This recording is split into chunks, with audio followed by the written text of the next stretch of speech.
आज की कहानी है ईमानदारी का फल। नमस्कार दोस्तों, आप सभी का हमारे अपने YouTube चैनल स्टोरी अड्डा पर स्वागत है। आज की ये मोटिवेशनल स्टोरी ईमानदारी का ज्ञान बताएगी, तो चलिए शुरू करते हैं।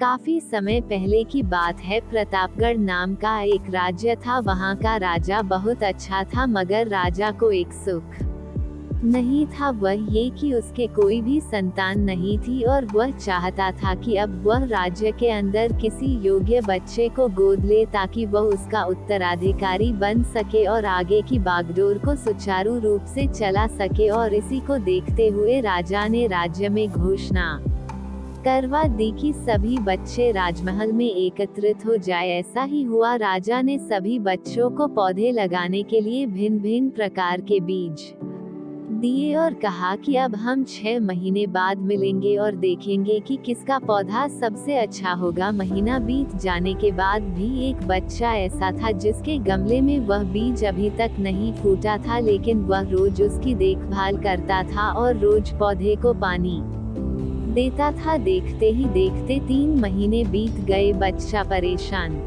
हो गया। तभी उसकी माँ ने कहा कि बेटा धैर्य रखो, कुछ बीजों को फलने में ज्यादा वक्त लगता है। और वह पौधे को सींचता रहा। 6 महीने हो गए। राजा के पास जाने का समय आ चुका था, लेकिन वह डरा हुआ था कि सभी बच्चों के गमलों में तो पौधे होंगे और उसका गमला खाली होगा। लेकिन वह बच्चा ईमानदार था और सारे बच्चे राजमहल में आ चुके थे। कुछ बच्चे जोश से भरे हुए थे क्योंकि उनके अंदर राज्य का उत्तराधिकारी बनने की प्रबल लालसा थी। अब राजा ने आदेश दिया और सभी बच्चे अपने अपने गमले दिखाने लगे, मगर एक बच्चा सहमा हुआ था क्योंकि उसका गमला खाली था। तभी राजा की नजर उस गमले पर गई। उसने पूछा, तुम्हारा गमला तो खाली है? तो उसने कहा, लेकिन मैंने इस गमले की 6 महीने तक देखभाल की है।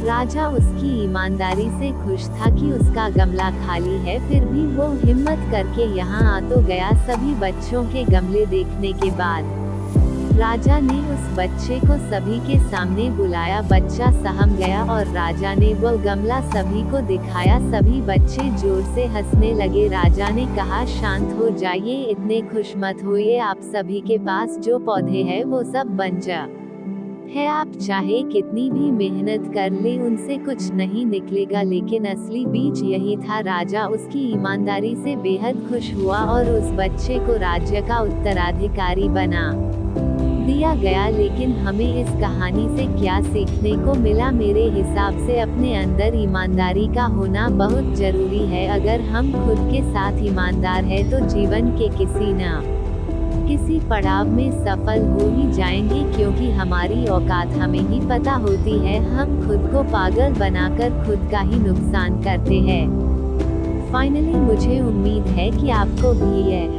मोटिवेशनल स्टोरी अच्छी लगी होगी। अगर आप और भी मोटिवेशनल स्टोरीज को पढ़ना चाहते हो तो आप बिल्कुल सही जगह पर हो। यहाँ पर आपको छोटी छोटी लेकिन प्रेरणादायी कहानियों का खजाना मिलेगा। आपका कीमती समय देने के लिए दिल से आपका शुक्रिया।